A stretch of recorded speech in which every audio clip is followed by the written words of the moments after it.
Bonjour tout le monde. A warm welcome to everyone here this morning, the most exciting morning ever. It's my very great pleasure to welcome the Prime Minister, Ms. Farrell, and members of the Alberta Carpenters Union, and all of our other special guests that are here today. You know, in the last few days, our Liberal caucus met here in Edmonton to talk about our plan to build Canada strong.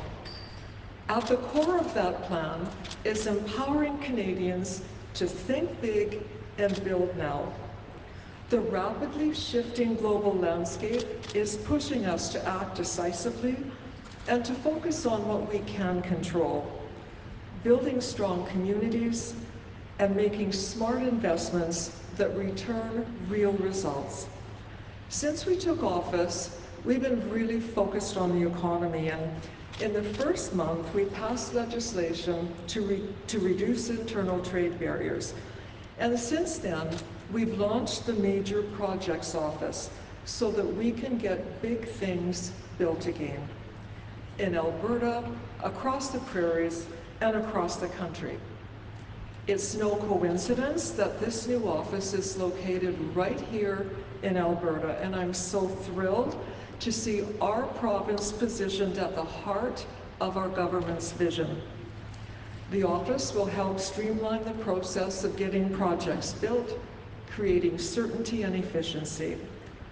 L'annonce aujourd'hui sera la première qu'une série d'étapes importantes pour le Bureau des grands projets et ouvre la voie pour un Canada plus prospère et plus fort. I'd like to welcome now to the podium someone who spent years in the energy industry leading large, complex companies. She's highly regarded as one of Canada's most accomplished business leaders, and she's the new CEO of the Major Projects Office. Please welcome Dawn Farrell.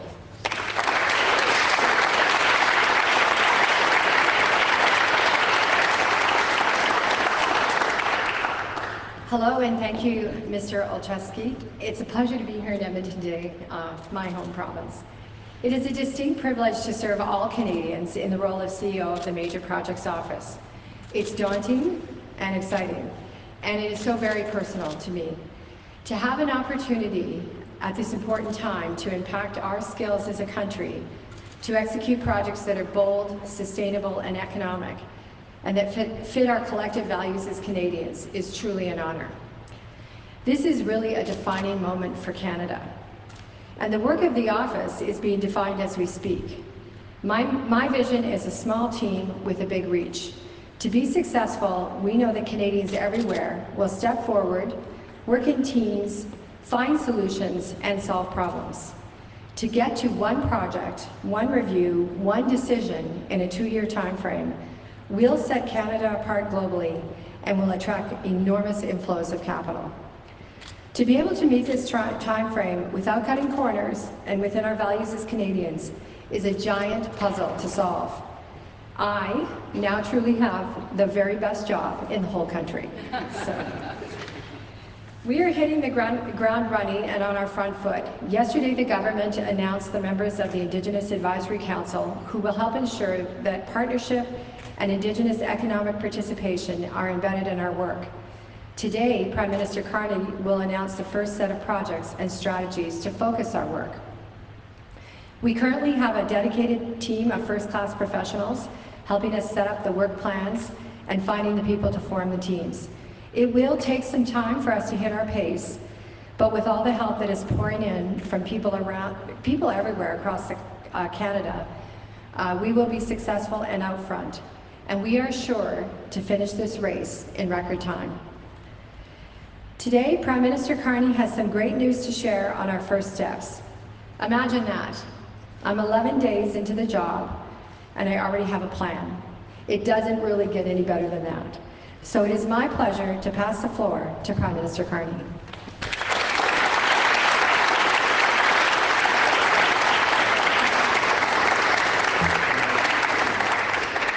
Good morning. Thank you. Bonjour tout le monde. Thank you very much, Dawn, for that introduction, for bringing your leadership to this task. Thank you, Eleanor. for helping to build Alberta and Canada strong. We're incredibly grateful to be hosted today by the Alberta Carpenters Training Center. The women and men with us today will help build Canada strong. And I just want to say as well, Finn Johnson, Kim Letwin, and all the team here at the Union of Building Canada, Local 1325, thank you for the fantastic work you're doing here, and by extension at job sites across Edmonton, across the country. Also, I want to take a moment to salute the union leaders, the great union leaders from across this country, from across the trades, who are here, who will build Canada. It's always great to be back in the city that raised me, a place that I learned my values, values shared by the people behind me, values of hard work, values of sticking together, solidarity, and the value of ambition. That's why I came back here to Edmonton in early January to launch my leadership, because Alberta has always been home to builders, to entrepreneurs, and to innovators. The people we need now as a country more than ever to build the strongest economy in the G7. And Canada's new government's core mission, our mandate, is to empower Canadians by building Canada's economic strengths. That's how, in uncertain times, we will create greater certainty, greater security, and greater prosperity for all Canadians. It's how we will create economic opportunities that help Canadians not just manage through this crisis. We will manage through this crisis. Our goal is to prosper from it. Now, I want to continue to be clear with Canadians that the path ahead will not always be easy. Because what's happening now in the global economy is not a transition, it is a rupture. The United States is fundamentally and rapidly transforming all of its trading relationships. And the effects are both immediate and profound. They're closing markets, disrupting supply chains, halting investment, and pushing up unemployment. Canadians are over the shock, but we must always remember the lessons. We have to look out for ourselves, and we have to take care of each other.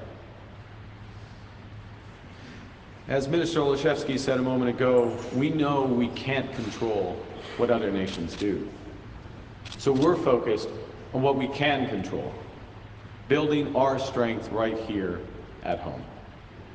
And the initiatives that we'll announce today will help transform Canada's economy from one that had become too reliant on a single trading partner to an economy that's resilient and dynamic, an economy built for Canadian workers and their families on the strong foundations of our industries and new, diverse trading partners.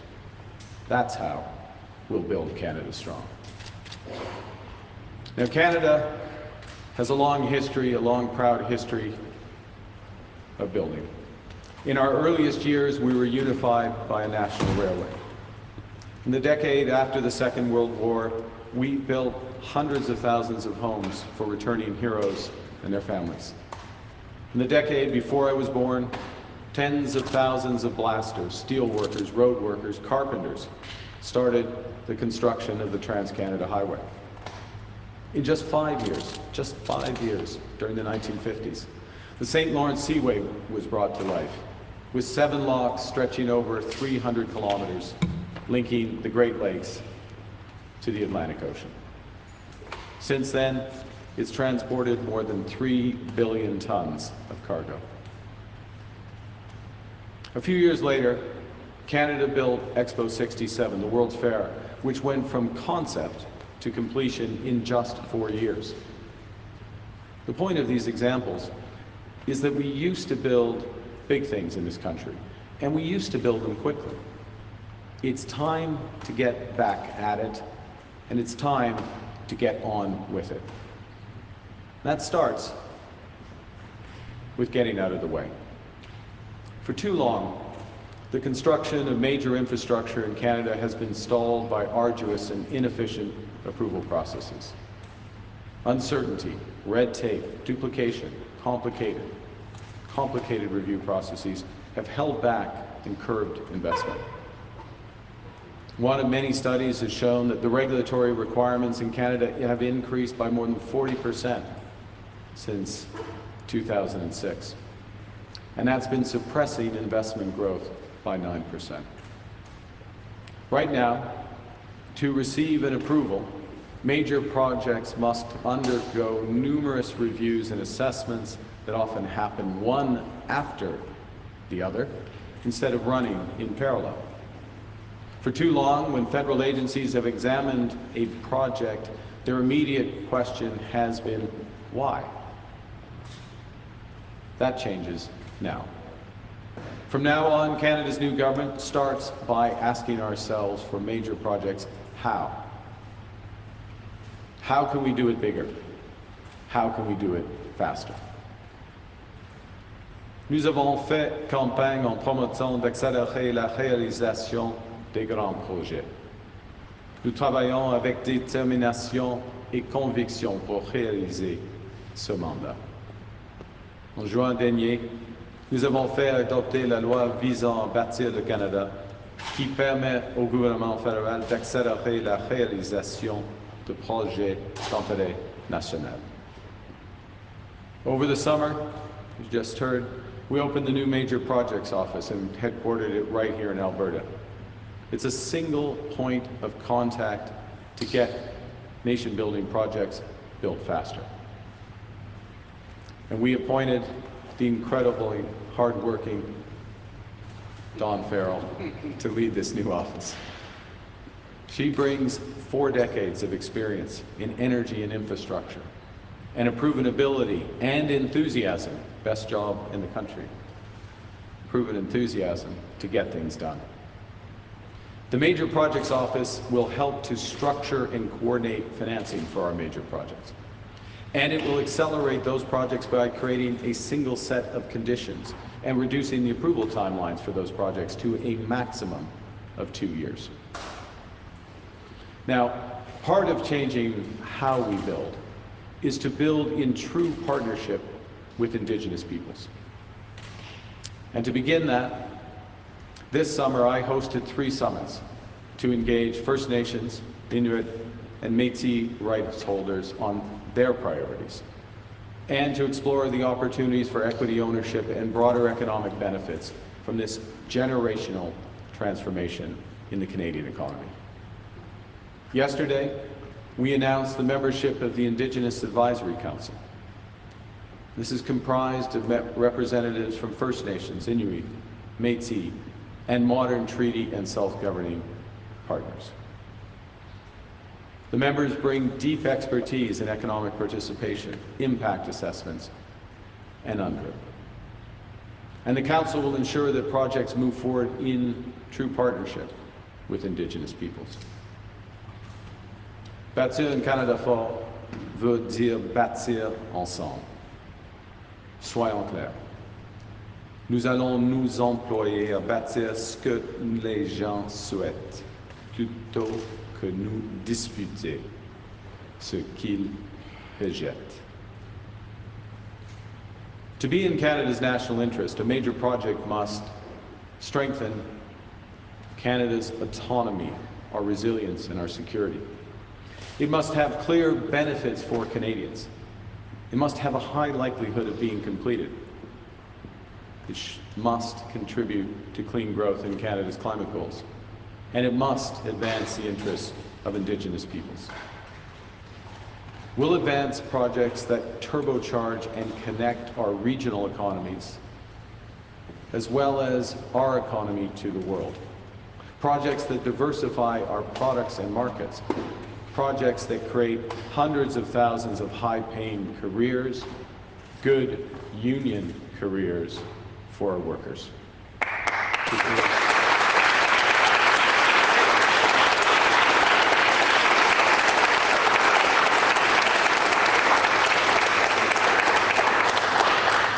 Everywhere from trades to the technology. Now, another crucial point. These projects will be at the heart of our new comprehensive Buy Canadian policy. Because to strengthen Canada's independence, our resilience, our security, we will build with Canadian steel, Canadian lumber, Canadian aluminum, and by Canadian tradespeople and engineers.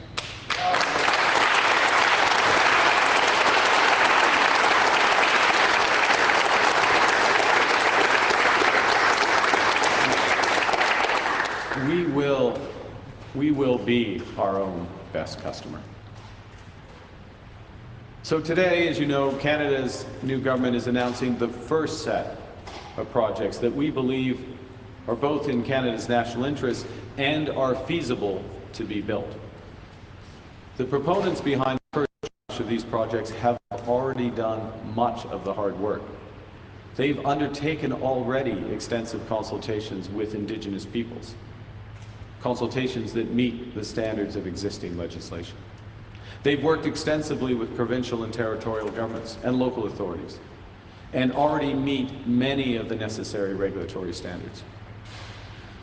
The government is referring them to the Major Projects Office to be shepherded across the finish line.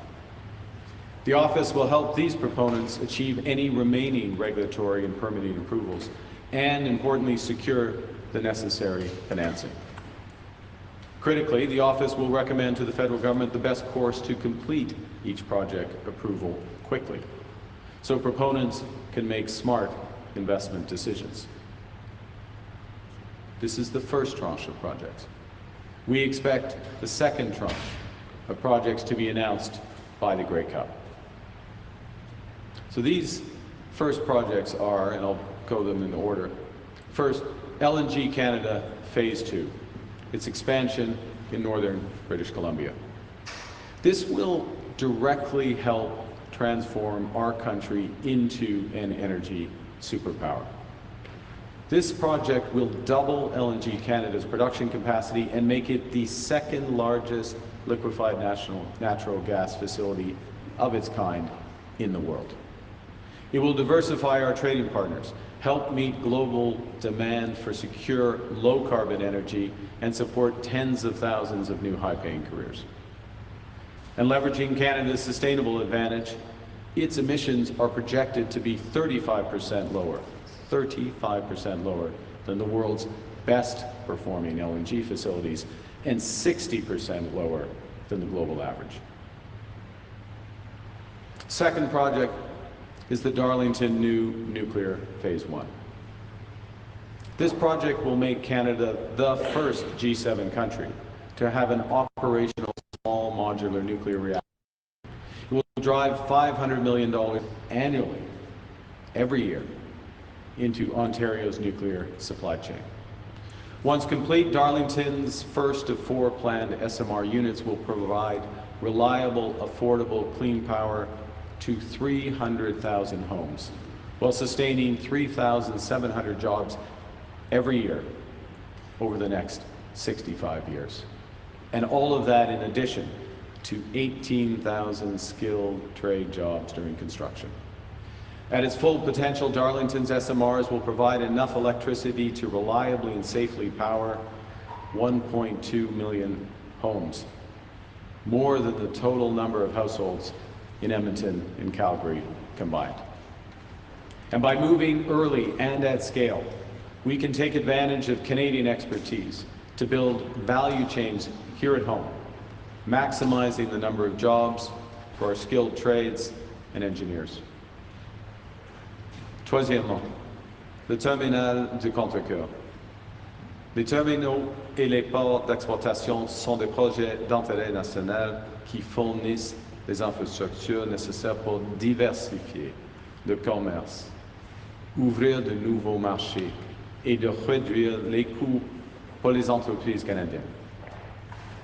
C'est pourquoi je demande au Bureau des grands projets de collaborer avec le port de Montréal afin de déterminer comment faire avancer les travaux d'aménagement portuaire au terminal de Contrecœur. Ce projet permettra de créer 5 000 emplois pendant la construction et 1 000 emplois permanents pendant l'exploitation, générant jusqu'à 140 millions de dollars par année en valeur commerciale ajoutée dans tout le Canada. Et surtout, ce projet permettra à nos entreprises et nos industries d'exporter davantage vers de nouveaux marchés. We know that critical minerals and mining are industries of national interest in and of themselves because they can reinforce our prosperity, build our security, diversify our markets, and advance reconciliation. And to these ends, we are referring the McIlvenna Bay Foreign Copper Mine in east central Saskatchewan and the Red Chris Copper and Gold Mine in northwestern BC. Foran will strengthen Canada's position as a global supplier of critical minerals for clean energy, advanced manufacturing, and modern infrastructure. It'll create 400 jobs, boost the local economies in Saskatchewan and Quebec, where the copper will be smelted, and is expected to be the first net zero copper project in Canada. In northwestern BC, the Red Chris Copper and Gold Mine will be another carbon neutral copper mine, increasing Canada's copper production by more than 15%.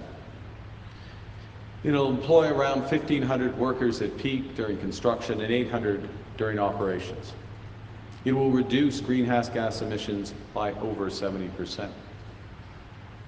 Working in close collaboration with the Tahltan Nation, it's an important step in reconciliation and further developing the potential of northern BC. And it's part of a bigger package, because relatedly, we're also tasking the office to begin close consideration of the proposed new Northwest Critical Conservation Corridor.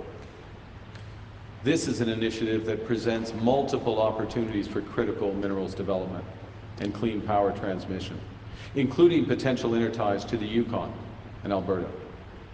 It's a project, it's an initiative that has the prospect of significant Indigenous project leadership, while creating a potential conservation area the size of Greece.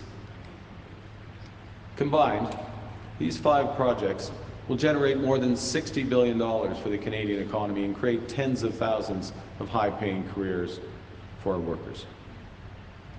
But as I said at the outset, and I will continue to stress, these 5 projects are just the beginning. Canada's new government also believes that there are several strategies that can be truly transformative for our country. Transformative because they help to connect our regions, because they help unlock our potential across a range of products and markets and technologies. But these strategies are also at an earlier stage and they require further development. We want to accelerate that development. So today I'm asking Don's team at the Major Project Office to create a business development unit to work with proponents on these transformative strategies to assess how quickly we can transform their potential into reality. And I want to go through these strategies.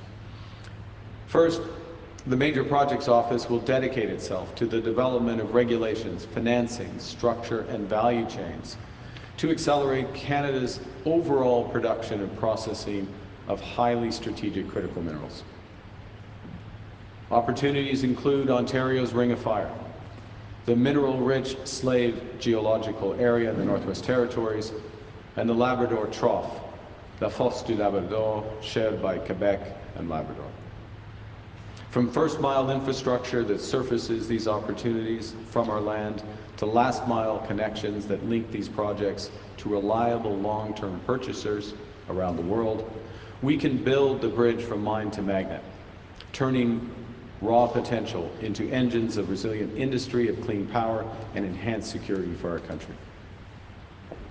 Secondly, the Major Projects Office will examine how to advance large-scale clean power with the Wind West Atlantic Energy. This Nova Scotia-based project will transform Atlantic Canada's energy supply, electricity supply, and create enormous opportunities for new industries and export markets. It has the full potential to produce 60 gigawatts of clean electricity, equivalent to over 1/4 of Canada's entire demand. It's part of a broader Energy East partnership amongst the Atlantic provinces. And with Wind West, this partnership could include important interties between New Brunswick, Nova Scotia, and Newfoundland. Transmission cables between PEI, New Brunswick, and Newfoundland. We could develop the next phase of Labrador's work with Churchill Falls and Gull Island. Third, we're also referring the Pathways or Pathways Plus project to the Major Projects Office. Pathways is an Alberta-based carbon capture, utilization, and storage project, which could achieve enormous emission reductions, taking the equivalent of the emissions of 90% of all the cars and trucks in Alberta off the road, all while facilitating new growth in the oil sands. By pairing investments in Pathways with a new pipeline to a variety of markets. Pathways represents the opportunity to create a major new industry in carbon capture and storage, and an essential technology for global decarbonization. Our plan for major nation-building projects is anchored in new corridors that connect our economy, enhance our security, and build transportation networks across this vast country and to the wider world. And that's why we're referring the Arctic Economic and Security Corridor, a new Arctic port and all-weather road and port infrastructure that will link Nunavut, Northwest Territories, and the Prairie provinces. The Arctic Corridor will open up promising advanced stage mineral projects through critical links from port to port to port.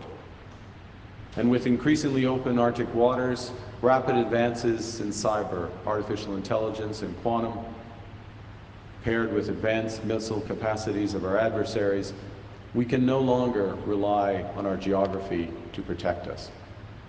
We must fortify Canada's sovereignty and our security in the Arctic. We'll do that in two ways. By creating a new port at Grays Bay and unlocking our resources, we can assert our economic sovereignty while building our defenses. Fifth, we are referring Port of Churchill Plus as part of a larger vision to unlock Indigenous-owned energy and transportation corridor in Manitoba. With proposals for port upgrades, upgrades to rail, an energy corridor, and marine ice-breaking capability, the port would offer an alternative to West and East Coast routes, reduce Canada's reliance on a single energy corridor, and generate more than $1 billion annually in economic activity. This project would be developed in close cooperation with Manitoba's new Crown Indigenous Corporation. Sixièmement, j'ai aussi demandé au Bureau des grands projets de travailler avec la ministre des Transports pour qu'on puisse commencer la construction d'Alto, le réseau ferroviaire à grande vitesse, d'ici 4 ans au lieu de 8 ans. Ce premier train à grande vitesse au Canada va pouvoir atteindre une vitesse de 300 km/h. Les voyageurs pourront faire Montréal-Toronto en moins 3 heures. C'est aussi un projet qui créera 51 000 emplois pendant les travaux de construction et injecter jusqu'à 35 milliards de dollars dans notre PIB, avec un objectif de réduction de 25 millions de tonnes d'émissions. Finally, we will ask the Major Projects Office to begin assisting in the development of a Canadian sovereign cloud. This would build compute capacity and data centers that we need to underpin Canada's competitiveness, to protect our security, and to boost our independence and sovereignty. This will give Canada independent control over advanced computing power, while reinforcing our leadership in AI and quantum.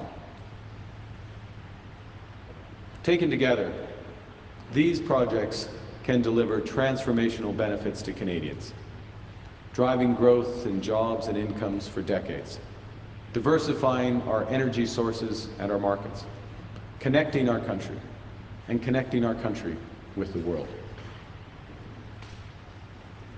Since being elected, we have moved at pace to pass this legislation, to establish the Major Projects Office, to identify the first tranche of projects and these strategies. We've started as we mean to go on, and we are just beginning. Because we know, Canadians know, that we can give ourselves far more than any foreign government can ever take away, and that we will build the brighter future for a confident Canada. Nous allons bâtir de grandes choses pour les Canadiens et Canadiennes, d'une ampleur et à une vitesse jamais vue. Et ce n'est qu'un début. Throughout our history, Canadians have turned challenges into opportunities. In fact, Canada itself is a project. It's a project built and improved by the strength of its people. We've connected a landmass that spans almost 5,000 kilometers. We've built ports that unlock trade with new markets and reliable partners across the world's oceans. We built new seaways to realize the potential of our Great Lakes economy. We've transformed Canada into a strong nation, a nation whose best chapters are still to be written. We've built big things before as Canadians, and we will again. Now, this is a moment of big disruption and profound change. We bear the same responsibilities as those became before us. We should hold the same ambitions. To become the strongest economy in the G7, Canada must act now, invest now, precisely when it's hard. And by moving forward today, we won't just catalyze new ports, energy corridors, other engines of progress. We'll also open the bounds of Canada's imagination about the future that we can build for each other.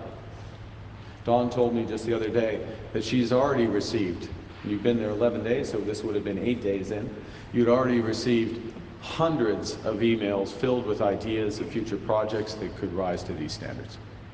Her inbox is proof that Canada is ready.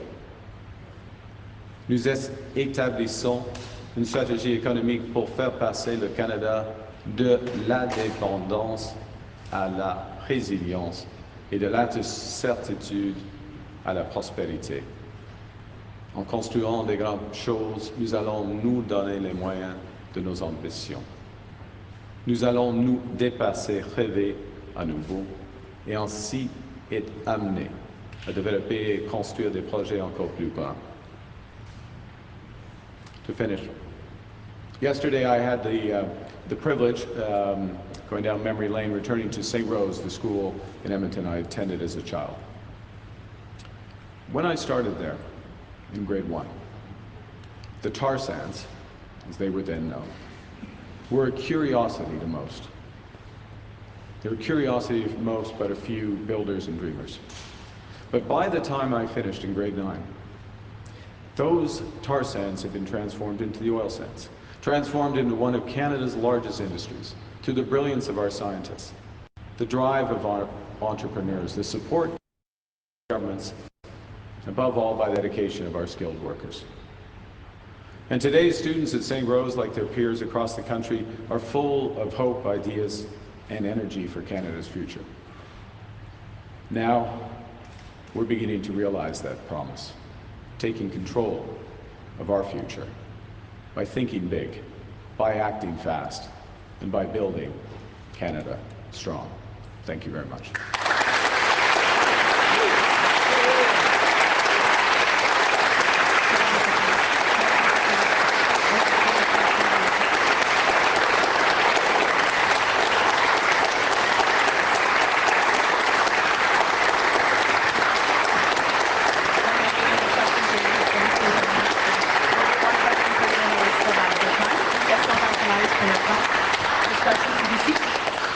Good morning, Prime Minister CBC News. The first 5 projects you have identified have already begun and are quite advanced. So what does green-lighting them change? What does shepherding them across the line, as you say, actually mean? Thanks for the question. And that's part of the reason why we're able to be in a position to identify them as the federal government and passed to the project's office to shepherd them forward. It depends on the project, but in some cases there are the last stage of regulatory approvals. In most cases, there is some aspect of the financing or support packages for the projects that remain to be determined. We'll take the advice of the major projects office to make those determinations. I would say that in all these cases, the consultations and the engagement with Indigenous peoples is very advanced. So the support is there with Indigenous partners. Much of the other work has been done. There's a few things to be done to shepherd across the line, and it's the intention, as told to me by Dawn and her team, to move quickly so that these projects can move forward. Thank you. Prochaine question. Next question. Abigail Beeman, CTV News. You said that the Expo 67 was done in 4 years, so I'll give you 5. In 5 years, how many of these projects do you expect to be completed, and what does success mean to you? Success means several things. Success means that there are many, many more projects that have been spurred, that are moving through the process.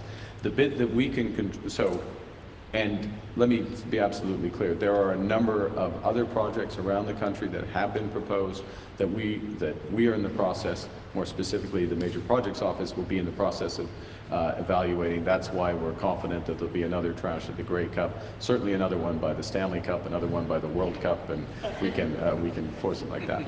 So that's the first thing. So part of the success, Abigail, is that there's a series of projects that have been approved and moved forward, and they are diverse.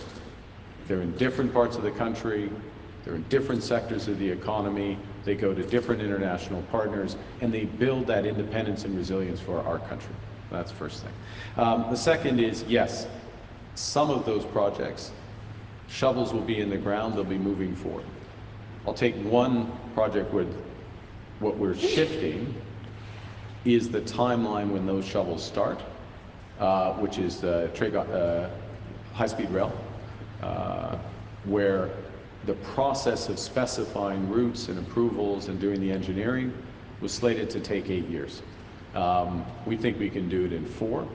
We certainly can organize the government's component of that within 4, now that we have the authorities that we do.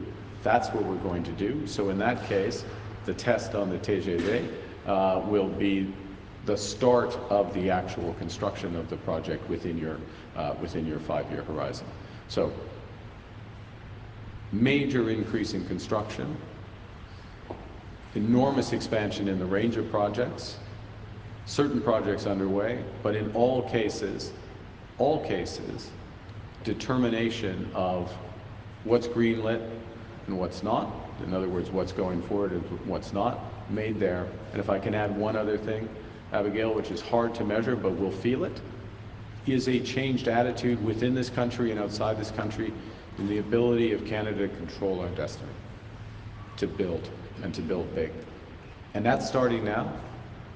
And with every month, every batch of projects and every movement forward, it'll become clearer and clearer. And that, I'm confident, we'll achieve. Prochaine question. Next question. Oui.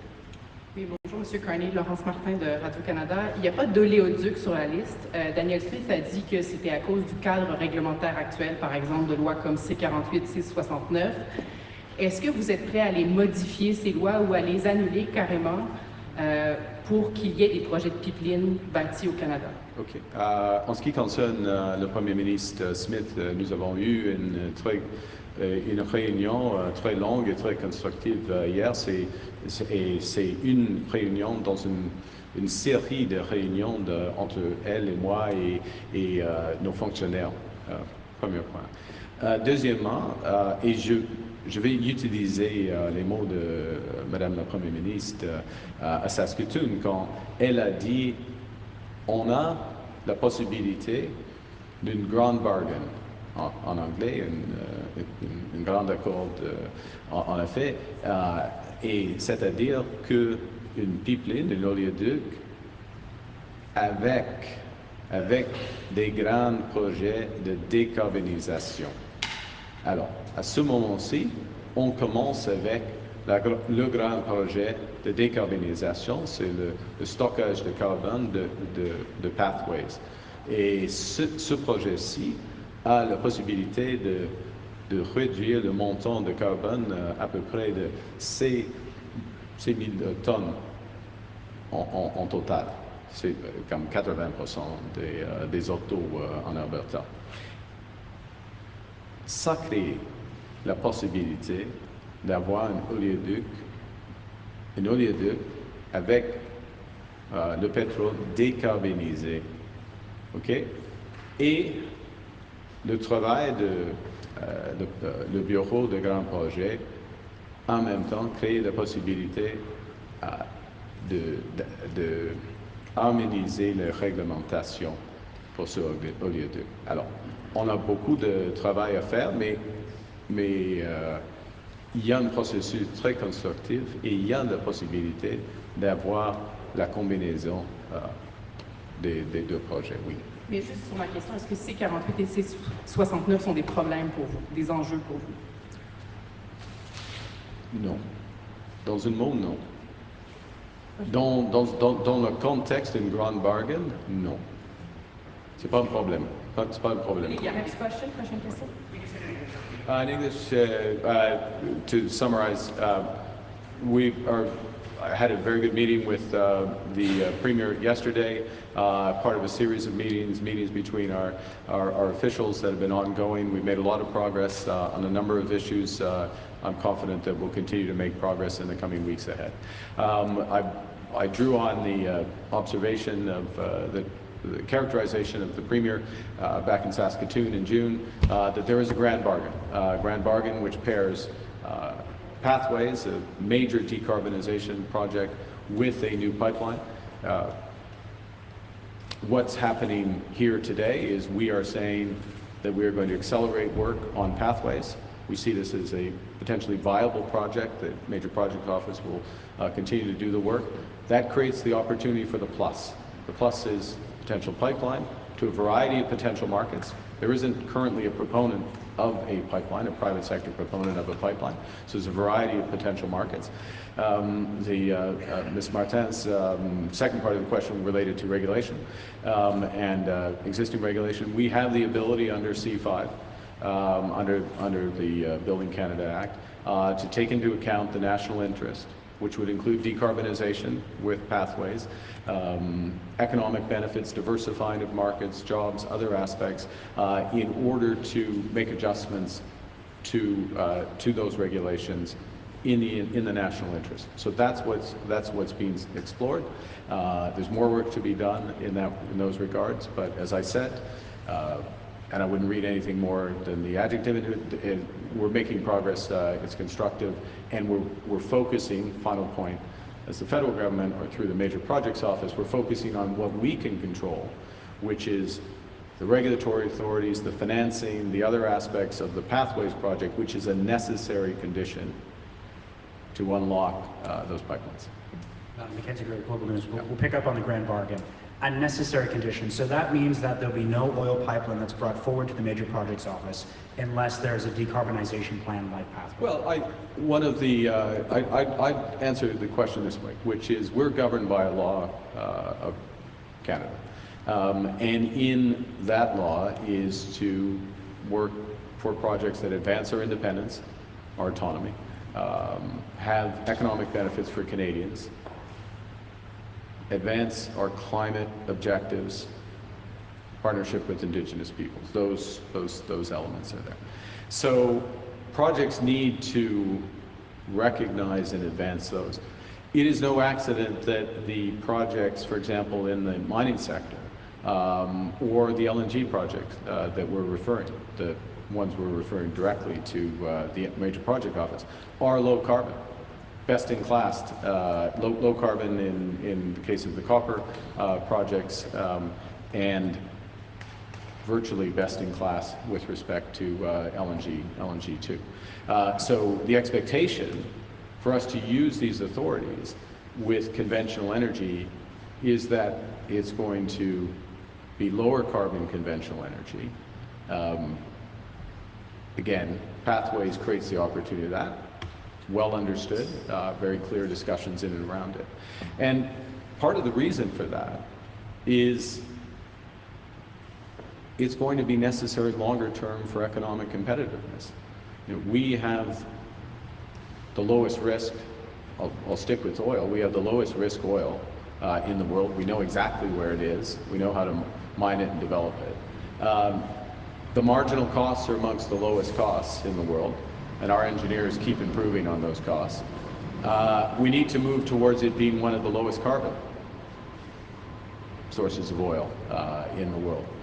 And I think the other thing I would say, just to provide a bit of a bigger context for this, and this is something that Don at subsequent times could speak to with far more expertise, but we also have to consider how our oil is being used.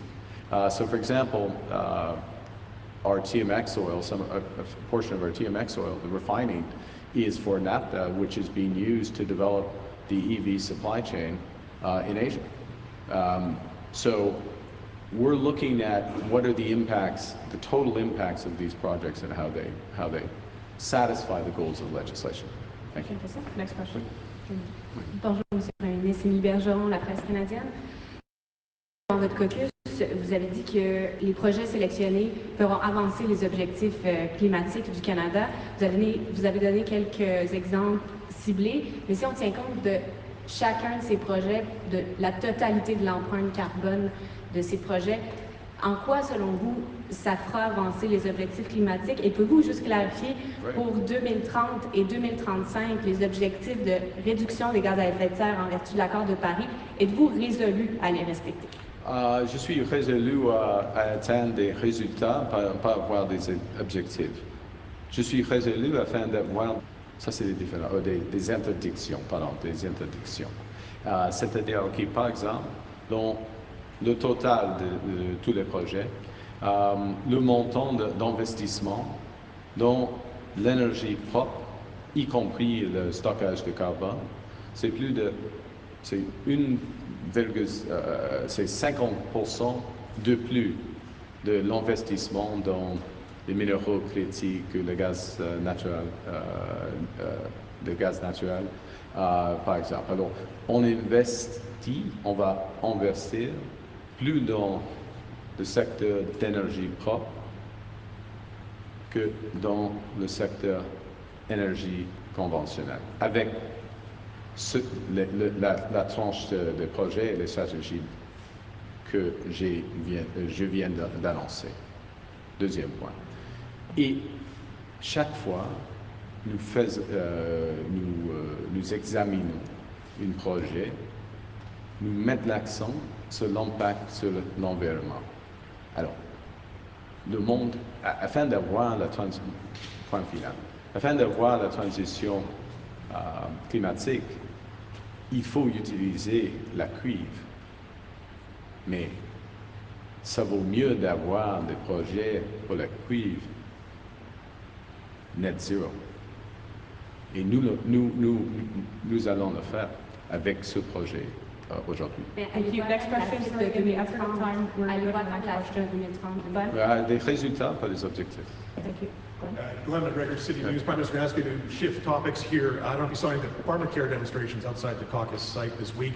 These people, many of them living with diabetes, are really concerned that you're not committed to following through on this by expanding the existing agreements you have with 3 provinces and 1 territory to the rest of the country. Can you talk about whether or not you want to keep that program going and whether you see a future of expanding it to cover other medications? Thank you, Glenn. We're committed to keeping the project, process going, pharmacare for diabetes and for birth control, and achieving the agreements with the outstanding provinces, if I can put it that way, as quickly and as equitably as possible. One of the reasons, it's going to be a challenging budget in many respects. We have to take some tough decisions. These are tough times. We have to take some tough decisions. But one of the core reasons why we're taking tough decisions is for affordability and security for Canadians. So that means childcare. I know we don't have a childcare agreement yet in Alberta, but that means childcare. That means supporting healthcare in this country, pharmacare, dental care, things that make a huge difference to many people's lives. We have to be in control of federal spending so we can continue to support those programs. Those are clear commitments, and we will keep them. Next question, sorry. Next Expansion question. c'est une autre question. Sorry, a moment's fine. Yeah. No. I'm not going to ask that question. So, let's go, Mail. I'm going to go back to the Today announcement. I wonder if you could talk to us about money, Prime Minister. Who is paying for these? Are any of these projects getting new federal money? How will this financing be set up? Well, thank you very much for that. This is an incredibly important question. Obviously, it's an incredibly important question, but I'm glad you're putting it on the table. First thing to recognize is the first contribution of the federal government is to be much more efficient and effective in the regulatory approvals and other approvals that are necessary without changing the standards, to be clear, meeting our standards, but getting much more effective. That doesn't cost much money. It's a process issue. It's an issue of us being organized better, working more effectively, sharing information, working in parallel. It costs an enormous amount of money for the private sector proponents of these projects. The current situation where they don't know how long it's going to last, and they spend constant years and years. So we get out of the way. We put one example on that. The TGV, the high-speed rail, high-speed rail. Each year, we're looking to move from 8-year process to get the final siting approvals to 4. Each of those years that we save saves up to $2 billion for the projects. It's an enormous amount of money. Enormous amount of money that is better spent building a climate-friendly, efficient transportation network that links a big part of our country. Okay, that's the first point. Second, we expect with these projects, I'll make one exception to this, we expect with the vast majority of these projects that federal dollars will catalyze many multiples of private dollars. Okay. You look at LNG Canada, LNG Canada 2, Tim, total capital cost is 32, yeah, I was going to, okay, $32 billion. There is relatively minor, relative to that $30 billion capital cost, federal incentives that we're discussing as part of that, and we'll take the advice of Dawn and her team on what makes sense, what's necessary. By the way, when you're having those discussions, it's great to have someone who spent 4 decades basically doing that and understanding the economics of it. So in that case, it's a very modest amount of federal money relative to the overall. Now I'm going to give you the other end of the spectrum, and I should probably finish the answer here, but the other end of the spectrum is some of these port infrastructures. You think of the Arctic Economic Corridor. So what we're talking about there, it's an initiative of multiple governments, started with the Nunavut government, but also Northwest Territories and some of the prairie provinces.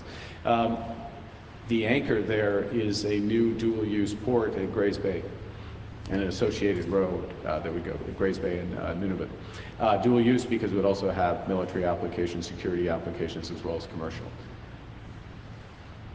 You know, that's kind of the federal government's job, or largely the federal government's job in terms of that port. And so yes, there will be some contributions, and there's ways that we can optimize, certainly when the commercial returns are coming from that. Once the private side of that port's up and running, we can get some cash flows from that and monetize.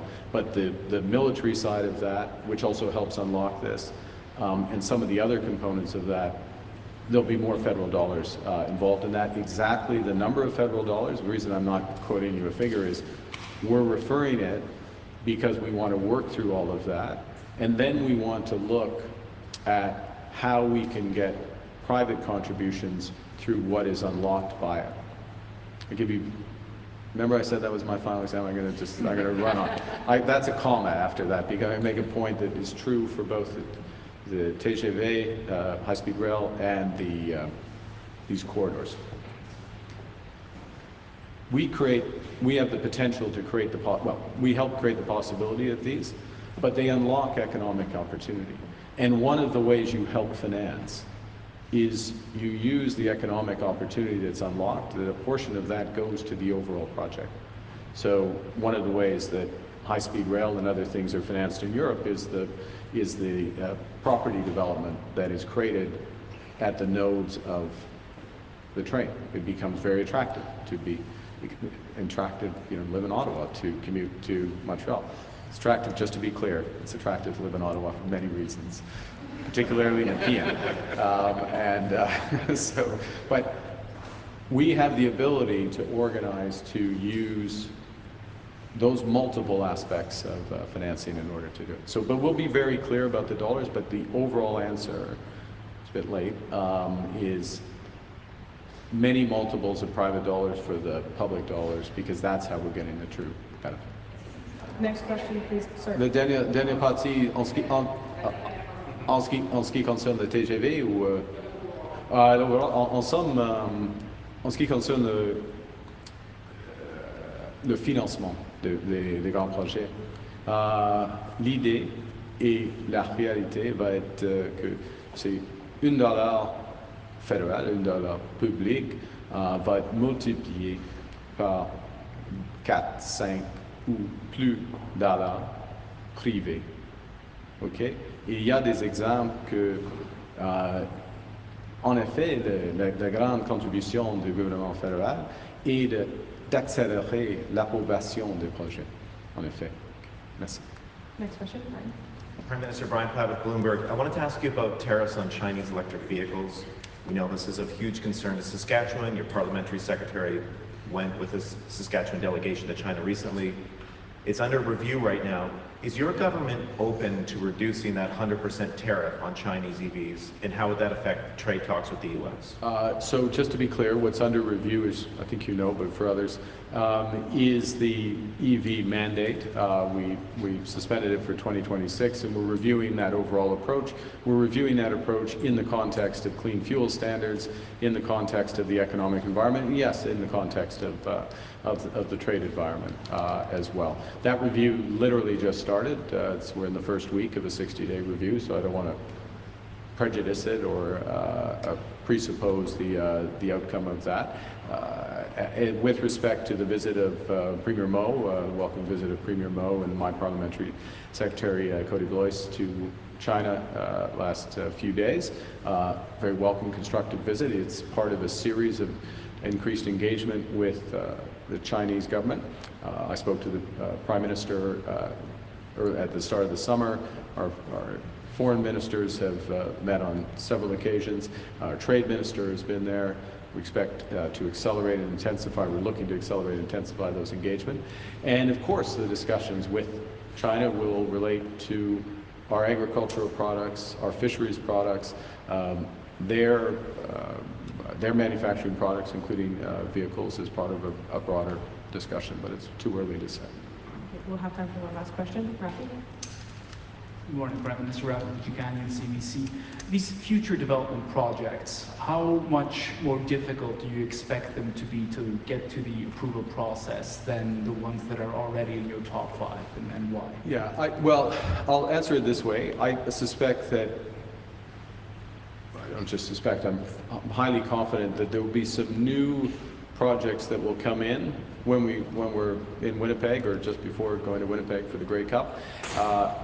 There'll be some new projects that come in that will rise to that level of the 5, the projects that are substantially advanced, or that the Major Project Office thinks that they can pick up and move them to be to the finish line. There's more of those that are close, but not quite there at this point. But I think partly by seeing the scale of our ambition, the speed with which we're moving, how we're being resourced, that the work gets done, and there'll be more that come there. So that's the first thing.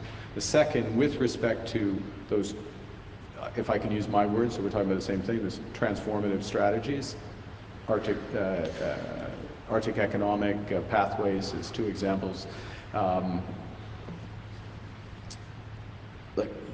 There's varying degrees of work that need to be done. There's a lot more that needs to be done on the Arctic Economic and Security Corridor than look, there's a lot of decisions to be made around pathways, but we pretty much know what the decisions are.